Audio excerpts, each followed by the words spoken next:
Chapter 32. So these three men ceased to answer Job, because he was righteous in his own eyes. Then was kindled the wrath of Elihu, the son of Barachel, the Buzite, of the kindred of Ram. Against Job was his wrath kindled, because he justified himself rather than God. Also against his three friends was his wrath kindled, because they had found no answer, and yet had condemned Job. Now Elihu had waited till Job had spoken, because they were elder than he. When Elihu saw that there was no answer in the mouth of these three men, then his wrath was kindled. And Elihu, the son of Barachel the Buzite, answered and said, I am young, and ye are very old. Wherefore was I afraid, and durst not show you mine opinion? I said, days should speak, and multitude of years should teach wisdom. But there is a spirit in man, and the inspiration of the Almighty giveth them understanding. Great men are not always wise, neither do the aged understand judgment. Therefore I said, Hearken to me, I also will show mine opinion. Behold, I waited for your words, I gave ear to your reasons, whilst ye searched out what to say. Yea, I attended unto you, and behold, there was none of you that convinced Job, or that answered his words. Lest ye should say, We have found out wisdom. God thrusteth him down, not man.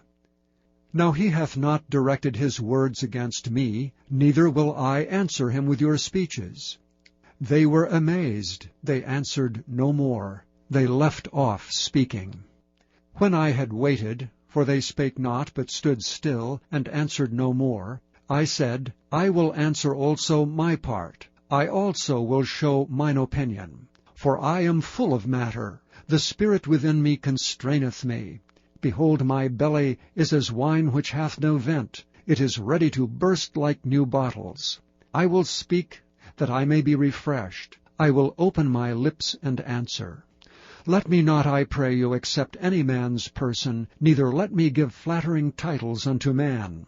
For I know not to give flattering titles. In so doing my Maker would soon take me away. Chapter 33. Wherefore, Job, I pray thee, hear my speeches, and hearken to all my words. Behold, now I have opened my mouth, my tongue hath spoken in my mouth. My words shall be of the uprightness of my heart, and my lips shall utter knowledge clearly.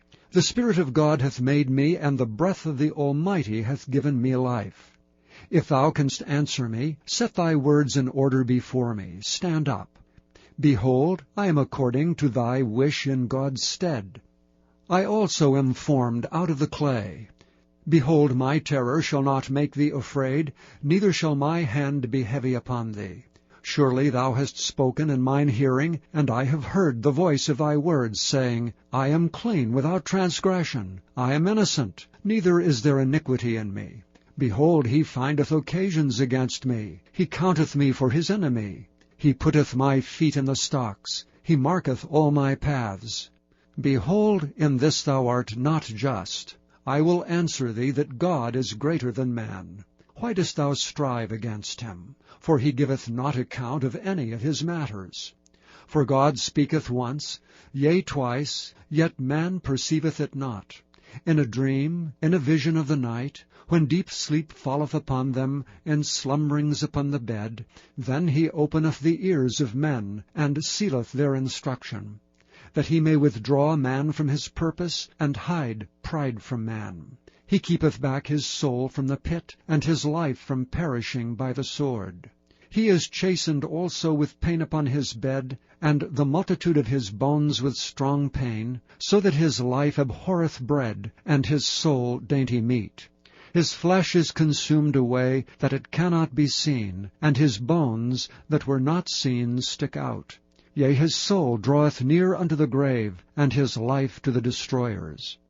If there be a messenger with him, an interpreter, one among 1,000, to show unto man his uprightness, then he is gracious unto him, and saith, Deliver him from going down to the pit. I have found a ransom.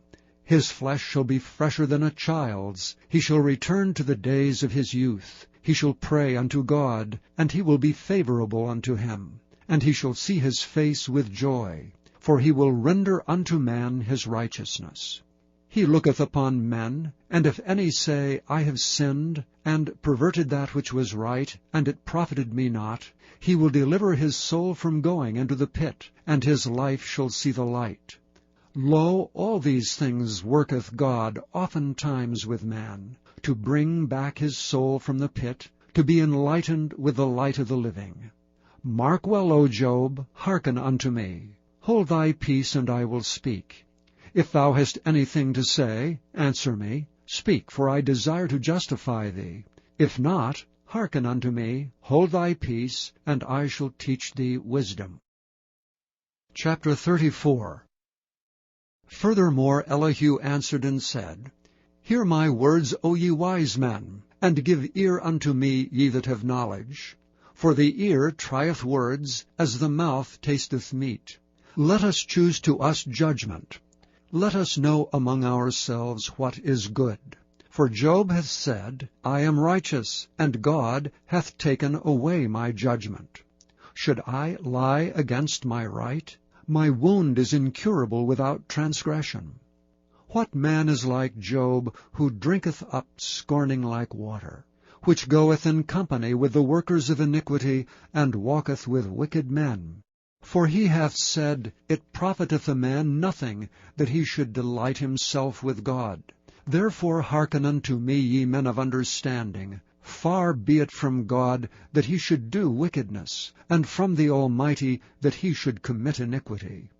For the work of a man shall he render unto him, and cause every man to find according to his ways. Yea, surely God will not do wickedly, neither will the Almighty pervert judgment. Who hath given him a charge over the earth? Or who hath disposed the whole world? If he set his heart upon man, if he gather unto himself his spirit and his breath, all flesh shall perish together, and man shall turn again unto dust. If now thou hast understanding, hear this, hearken to the voice of my words. Shall even he that hateth right govern? And wilt thou condemn him that is most just? Is it fit to say to a king, Thou art wicked, and to princes, Ye are ungodly? How much less to him that accepteth not the persons of princes, nor regardeth the rich more than the poor? For they all are the work of his hands. In a moment shall they die, and the people shall be troubled at midnight and pass away, and the mighty shall be taken away without hand. For his eyes are upon the ways of man, and he seeth all his goings. There is no darkness nor shadow of death where the workers of iniquity may hide themselves. For he will not lay upon man more than right, that he should enter into judgment with God. He shall break in pieces mighty men without number, and set others in their stead. Therefore he knoweth their works, and he overturneth them in the night, so that they are destroyed. He striketh them as wicked men in the open sight of others, because they turned back from him, and would not consider any of his ways. So that they cause the cry of the poor to come unto him, and he heareth the cry of the afflicted.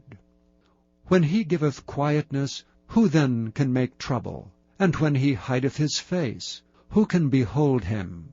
Whether it be done against a nation, or against a man only, that the hypocrite reign not, lest the people be ensnared. Surely it is meet to be said unto God, I have borne chastisement, I will not offend any more.